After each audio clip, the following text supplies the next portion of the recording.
Good morning, friends. Scott here at Watts Way Farms. Thanks for joining me on this beautiful day here on the farm. The sun is shining, the birds are singing. It's almost 70 degrees here this afternoon on the farm. Absolutely beautiful weather. It is a bit on the windy side, and I guess that's to be expected.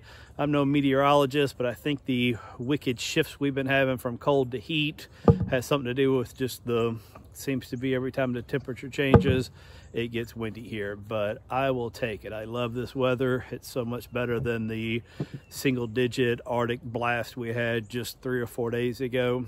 So I love it. So today we're gonna make one of these bulk feeders, another bulk feeder. I've got 2 now that have been going pretty strong, and let me show you these and a couple of the changes I'm gonna make. Okay, so here's my 2 bulk feeders, and like I said, I built these right when I got the pigs, and they have been working great. As you can see from little piggy right there, they know the routine, how to lift it up with their nose, get their feed, and it keeps it dry. Now these 2 barrels hold about 400 pounds each, so we could put about 800 pounds of feed out here at a time. And when we first got these pigs, obviously they were a bit smaller at the end of December. Filling both these up lasted right at 8 days. And now they're emptying this about every 4 days. So a considerable bit more of feed being consumed. So I'm hoping that a 3rd one might stretch it back out to the week point on these. Now, one of the differences just in these first 2 feeders, this is the first one I built, is in the distance of this little lip here, or this area where they get to, the feed runs down and they actually get to stick their nose in. Now this first one, as you can see, this lid is right at 12 inches long, which makes this inside about 7 or 8 inches long. And this was the first one I built. And I felt initially that that was too short. So on this one, I went a considerable bit longer. So this one's, this lid's right at 15 inches long, which puts the inside of this right at 11. And I thought that would be better, but in retrospect, I actually think this is worse. What this does is it lets them get a whole lot more of their head. I've actually seen a couple put their feet in here, and then they really start getting that nose going and shoveling the feed out onto the ground. So I think for this one I'm about to build today, I'm gonna go back to this size. Another thing that when I built these, that on both of them, I used a lot, as you can see, a lot of heavy duty 2x stock lumber, which made this thing extremely heavy. I mean, this is 2x here, this is 2x that the barrel sits on. I mean, the fronts are 2x. I mean, it sits on 4x4 posts for the skids. The only thing that's not made out of 2x dimensional lumber is really, other than the 4x4 posts, are these lids, which is a sheet of plywood. And the reality is this thing, even when empty, is crazy heavy. So for this, I've got a bunch of rough sawn 1x lumber in this old shed that was here when we bought the farm. I'm going to use that to see if I can't lighten this up a bit. Now I am still going to use a 4x4 for the skids, and a slightly different shaped barrel on it because that's what I got. But for the most part, this is going to still be the basic format I use, but again, the smaller lids like what I used on this one. Okay, so here is all of the wood pretty much cut and ready to assemble for my new pig feeder, along with the plastic food grade barrel that I had purchased. Now I didn't film and didn't plan on filming all of the individual cuts. I believe anybody watching this video knows how to use a saw to make basic cuts, and that's honestly my skill set. That is all I know how to do. Now, a few things of note. Now, my 4x4s, though my previous pig feeder, one of them was 42 inches and the other one was 48 inches. The one that was 42 was that size because the 4x4 I found out on the farm cut in half. That was it. The other one was an 8-foot that I cut in half. So this one actually, if you watch my video on the old pig pen that we found out in the woods, these two posts came out of the ground. I cut them off. The ends of them were actually, the part that were in the dirt, were not in the best of shape. You can see it's pretty rotted, and you know, and these aren't great 4x4s, but heck, for a pig feeder, it is going to be good. Now I did kind of cut a little bit of an angle on the ends. That part will be the, you know, maybe the skids to make it easier to move. Now the sides were cut out of some rough sawn lumber that I found here on the farm. I'll show you. This is what it looked like. I've got a bunch of this in this old barn, and it's like 11.5 inches. So what I did was I just kind of ripped it down to 8 inches for the side. The part that's left is going to be both the front of the feeder, and then one will also go in the middle to hold the barrel up. Now what I am going to do is, though I didn't show all the cuts, I will kind of, as I put this thing together, we'll show you all the measurements for those that are, you know, wanting to kind of mirror what I did. But again, every bit of this lumber came from stuff I found on the farm. The only thing I've purchased for this is the belt I'm going to use for the hinges, then the screws and the bolts. But let's get this thing put together. Okay, so the first thing I'm going to do is I'm going to attach the bottom to the sides with these torsion screws, and then I'll flip over and attach it to the 4x4. That way I don't have to do any fancy angle drilling or anything like that. These are just 1 5/8 inch torsion screws. Nothing fancy here.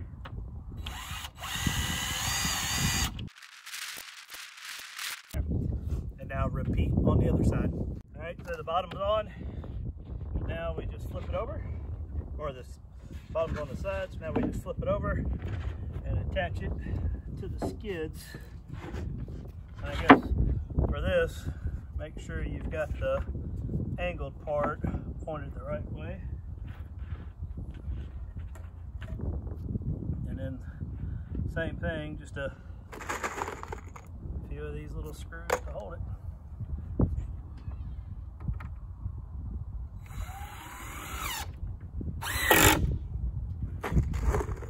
Okay, so I didn't want to do the math to figure out what the space between this was, knowing that this was 20 1/4 and these each were 1 1/4, how big that gap was. So I didn't pre-cut these in advance. I just waited to put it together and measure. So the answer is 18 inches.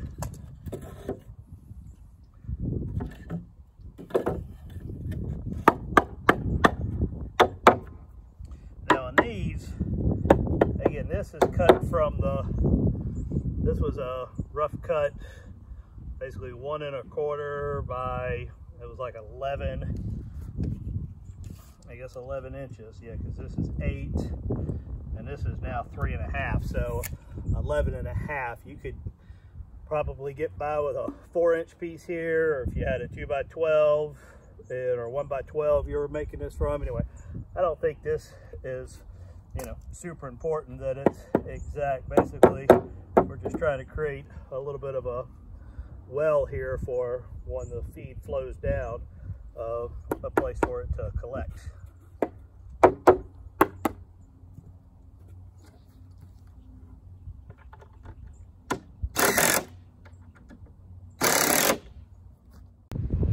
So it's starting to come together now. It's starting to kind of see the basic shape of the feeder. And I did flip it over and put a couple of screws from the bottom up through this to really provide some extra, you know, just really making sure that's good and secure.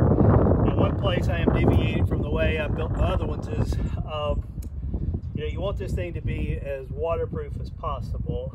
And I saw some folks that kind of did this on some of their other feeders, is they sealed the inside. And the two that I got now, though the feed stays mostly dry. There are a few spots around the edges where you can tell it's getting a little wet. So versus caulking, my wife picked up some of this Flexi Seal. You've seen the commercials where they make a boat out of a screen door or something and then do it around the lake. So what I did was I just took a little broom, swept out all of the sawdust in here, and now I'm not gonna spray the whole thing. I'm just gonna spray the seams and to kind of seal it up, see how this works. I have never used this before, so I have no idea what to expect from it.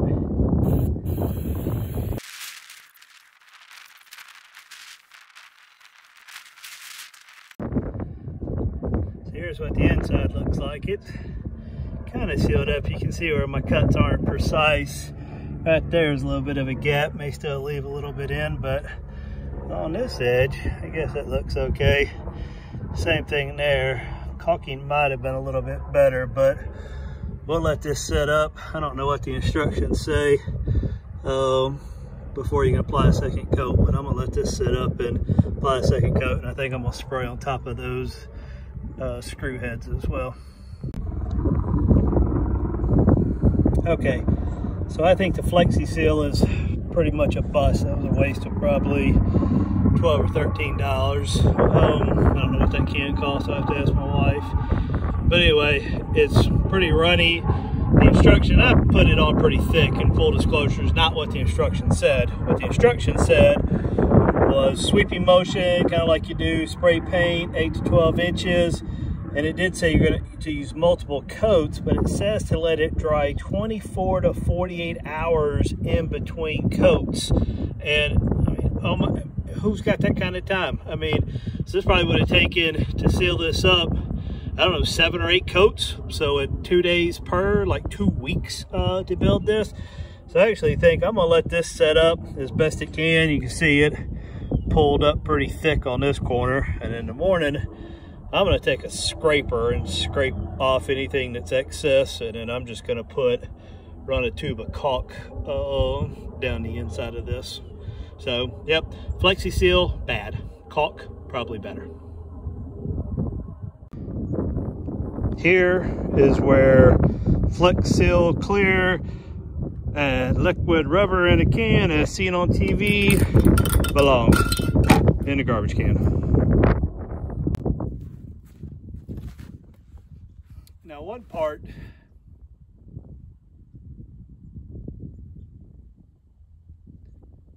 part that I did forget to cut and had to go back and recut was the kind of the pyramid or the triangle piece that goes in the middle. So basically what we have is we'll have 2 pieces with 45-degree angle cuts that'll kind of go like this, and then we'll sandwich down in the middle. The barrel of feed will go here, and what this does is this disperses it down. Now on this I do the same thing as before, just these little torsion screws to get it started a little bit here, and I do for this type only because it's kind of weird.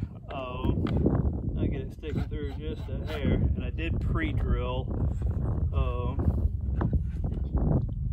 this just to make my life easier, because this stuff is kind of hard. We're using just these kind of basic tools. So that's the first one, and then I can just switch back over to my drill. I just put that first one in just to kind of hold it. Now my cuts here aren't exact, and that's because I'm not using a table saw, miter saw, or chop saw, or any of that. I do 100% of this with just these real basic hand tools. That one drilled. I'm gonna go ahead and put the screw in that one too.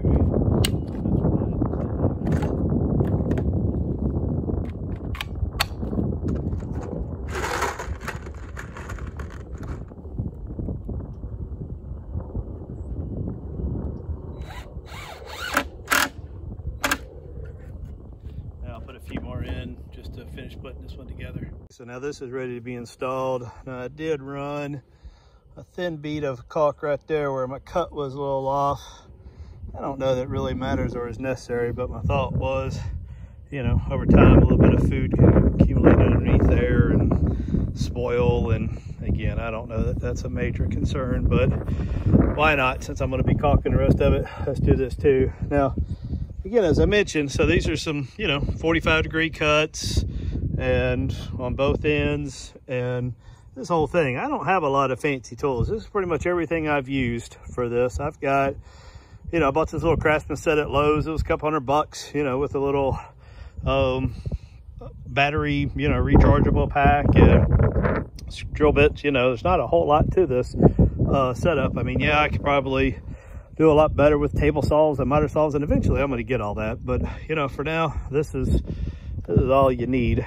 And again, that's why I didn't show any of the cuts. I'm not a skilled carpenter by any stretch, but, I figure if an accountant turned technologist turned, pig, cattle, and hopefully soon chicken farmer can figure this stuff out, then anybody can. So I'm gonna let this set up. I think this is a good stopping point for the day, because I do want that to dry, and I can already tell I'm gonna have to run a bead of caulk in there.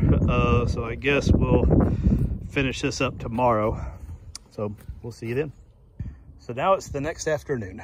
I did get up this morning and run a bead of caulk around all the inside edges here just to seal it up good, because I thought that Flexi Seal just wasn't cutting it. And so the next step is we'll take our little center platform, wedge it here in the middle. I kind of marked the center line on both, and that's where I want the center of this little peak to be. Then I don't know exactly where these two are going to go, but this is basically the edge that's going to both be a support for the barrel and be the edge on which the lid flap is going to hit. So those are the next two steps. So now I'm going to jump ahead to where I'm going to cut the bottom out of this barrel. I'm doing this mainly so when I line it up on top of the feeder, I can kind of get a better visualization of how the feed's gonna fall out, and if I need any more blocking to help hold this up. Now what I did was I just kind of got like this little area right here with a lip down. So I just put a bunch of series of little dots all the way around, just where I kind of eyeballing the middle between these two. And then I connected the dots to kind of make a rough circle. It doesn't have to be anything exact. And then for the middle, what I'm thinking is the center line. I came in an inch on each side, and I'm gonna cut it out. So basically I have two kind of like half moons cut out with a strip down the center. I think that might help have some hold some support, give it some additional support, and kind of help force the feed down into each side of the trough. So I drilled two little pilot holes right here, and now I'm just gonna take my jigsaw and cut these out. And there's the bottom all cut out and ready for food again. I don't know if this is necessary or not, but I figure what the hey, it's not gonna hurt anything. I think if you're building one kind of modeling this, I don't know, that's completely optional. Okay, so this is kind of how it's gonna sit, and if you look down in it, you can kind of see the little triangle pyramid piece where the feet will fall down both sides. And this is kind of why I went ahead and cut it out and measured, because my concern is right here in this corner. My plan had been just to take this leftover piece and kind of install it halfway up under here, probably somewhere in this neighborhood. But as you can see, it's gonna leave a bit of a gap. I need enough on the front on this side to hook my hinge, which is about a 5-inch strap, so a 5-inch belt. I'm gonna show you in a little while. And so about 2.5 inches. But I think what I'm gonna need to do, but if I came all the way back to here with, you know, a wide piece that came all the way back, I think that would most likely restrict the flow of feed. So what I may have to do is kind of do like a U-shaped piece so that this will kind of seal this corner up a little bit better and give me enough space to hook the hinge on this front here. Okay, so I ended up going just a little bit different route than I had planned. I originally planned on just kind of putting a piece of blocking this way and then this one running across, and I just couldn't find a way to do that I like. So I ended up just going back to the woodshed and getting another piece of this rough cut 1x, it's like 11.5 inches, and I screwed them on there. I put the barrel on it, leaned over it, and traced the circle as best I could and then cut it out. Put some caulk on the seams, again, mainly to help cover up for my less than perfect skill saw skills, if you will. But I think for the most part, I mean, I've still got to put the supports that are going to hold the barrel on. I've got to cut this angle right here for the flap. It was a bit easier to cut that before, but not knowing exactly where that was going to end up. This front piece, I just do it after. So I cut a angle from here to here, and then the flap will lay on top of it. I did pick up a few cans of spray paint at Tractor Supply. They were on sale for about $3 a can, I think it was. So I'm gonna put a couple coats of that just to kind of finish it up and protect it. I mean, since this is rough cut wood, it's not pressure treated or anything like that. And then we'll be about ready to put some pig feed in this stuff. Okay, so we are now on day 3 of the pig feeder build. I'm working on this just a few hours each day in between the day job and the chores and whatnot are going on, and we're real close to doing the final assembly. But what I need to do next is I need to cut these corners off. And this is probably something that would have been easier to do before I put it together, but since I didn't know where this front edge exactly was going to land, I just figured I'd go put it together and cut it then. So what I've done is I've measured down the width of this board, which is right at an inch. It's like 15/16 of an inch. And then basically just connecting that via a line to the front of this. And then this will be my cut. And I'll use the jigsaw to probably cut this little piece, and then I'll try to get as straight as I can with my skill saw here. And now I've seen online, I mean, most of this idea came from this design idea came from other videos.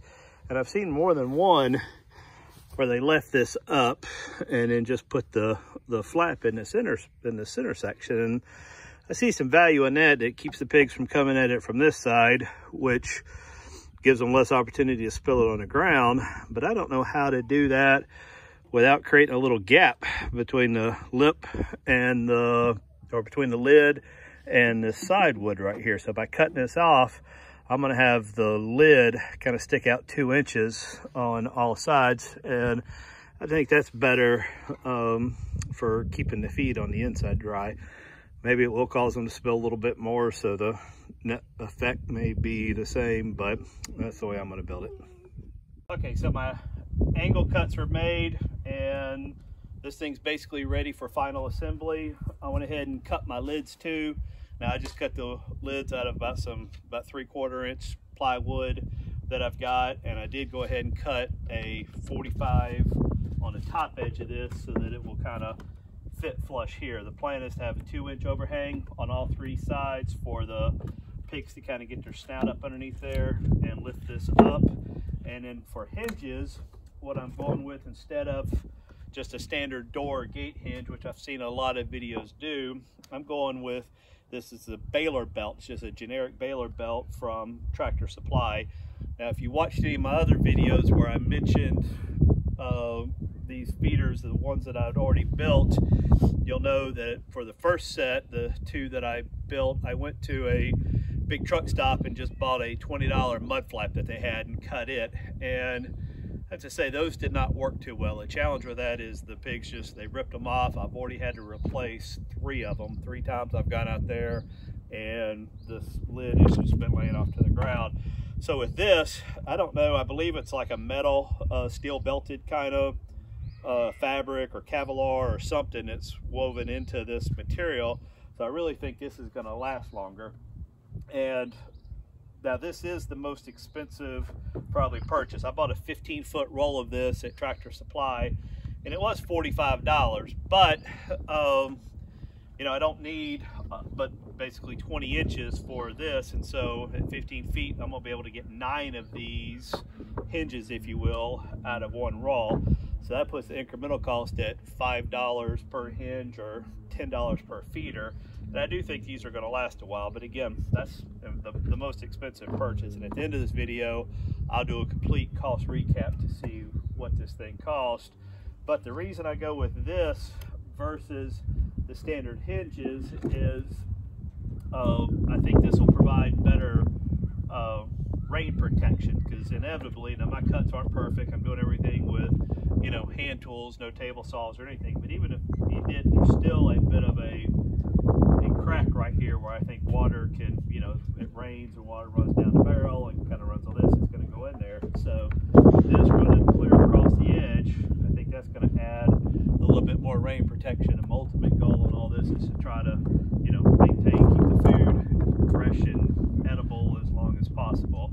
And now this, again, is just a piece of plywood that I found in a woodshed, and I do think that these will be the ones that I have to, the part that I'll have to replace the most. But I'm going to attach this with carriage bolts and a couple lag screws, and I think that'll make it easy to replace these as I go. Now this is the only other thing to assemble is this is just 4 pieces of, I guess this is like a 1x2 that I found also in a woodshed. And these are going to attach like this, and they're basically just to hold the barrel in place. I don't attach the actual barrel to the feeder. The weight of the food just sits there.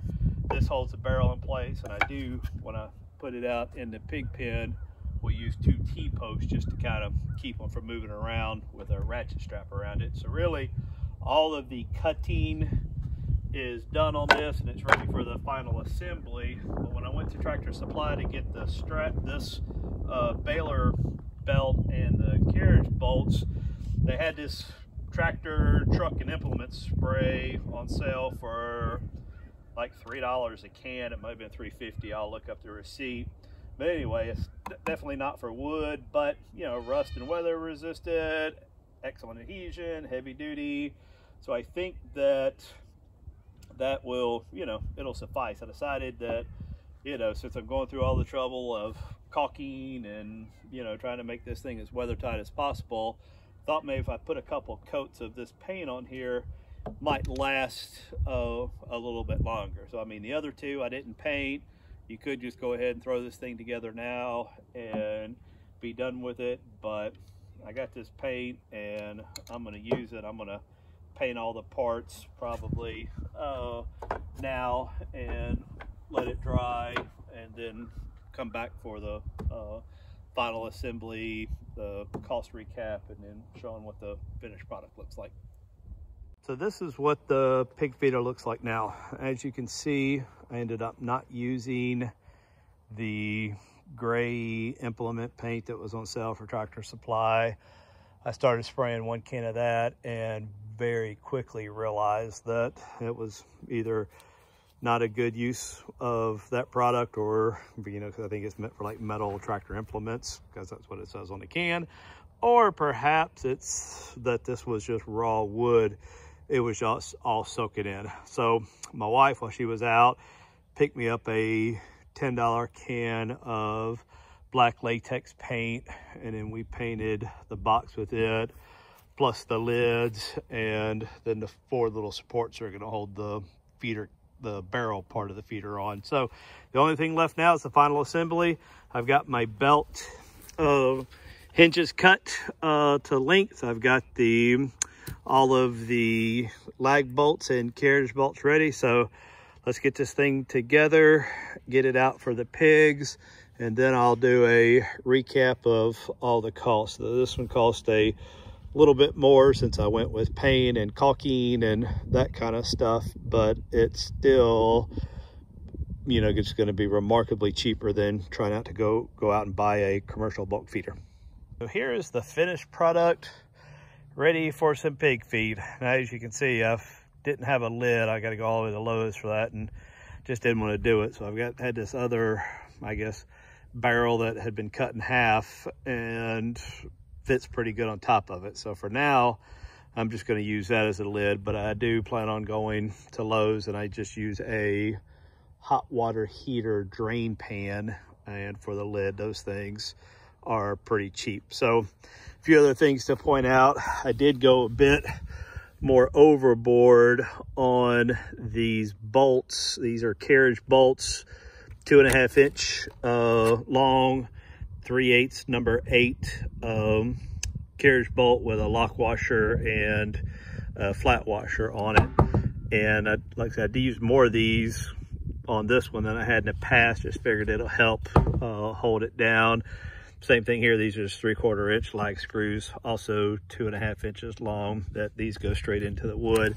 And now I started to, on the previous models I've done is I've used shorter lag bolts and actually cut those off because of the fear that they might somehow damage the pigs. But after seeing them now for a few weeks on the other pig feeder, I'm not as concerned with that. So the only thing left, let's get this thing installed out in the pig pasture. Let's get it filled up with some pig feed and see how the pigs like it. I'm sure they're going to. I don't think they're going to be nearly as impressed with the paint job and all the time and effort that I put into this as I am, but we'll do that, and then we will do a quick rundown of the overall cost for this project.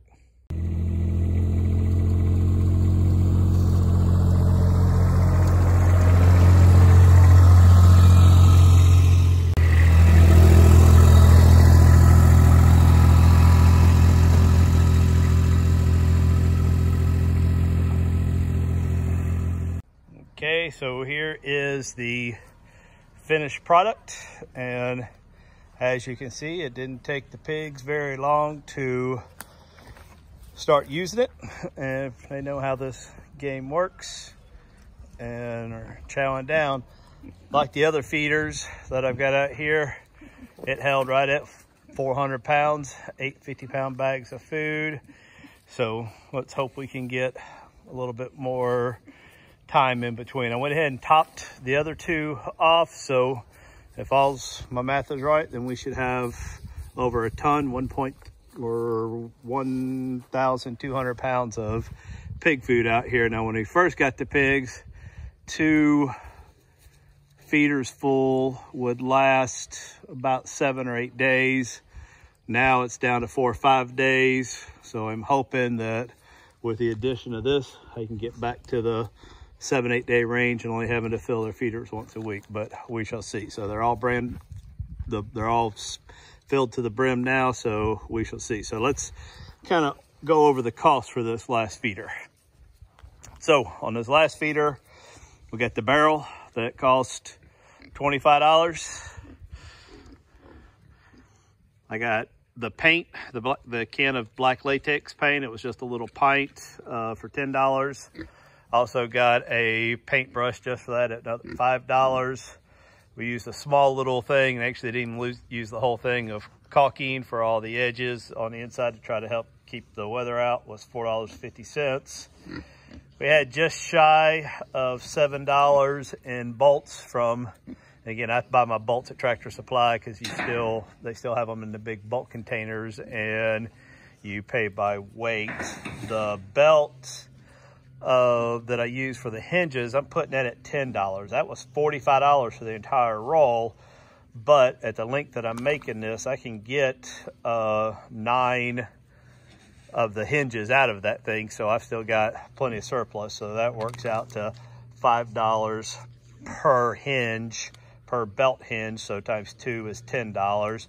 And then, as you saw in the video a second ago, I use those ice screws to kind of help pull it around. Those were just shy of $5 a piece at Tractor Supply, so we're going to count those at 10. And then, though I don't have it yet, I'm going to buy a lid similar to what's on this feeder, and that's just a hot water heater drain pan. And I'm gonna buy the same thing for that one because I still use that bucket, that white bucket that I've used as a lid for time to time. So I'm gonna count that. Those are $10 and again at Lowe's. So all total for everything on this feeder, again, not counting the screws, but you know, I buy those things by the big, I don't even know what the big was, a 10, 20 pound container at Lowe's. So I keep those. So I didn't count that. The wood was, every bit of that wood was wood that was here on the farm, locally milled off of trees from my farm. So I didn't count it either. But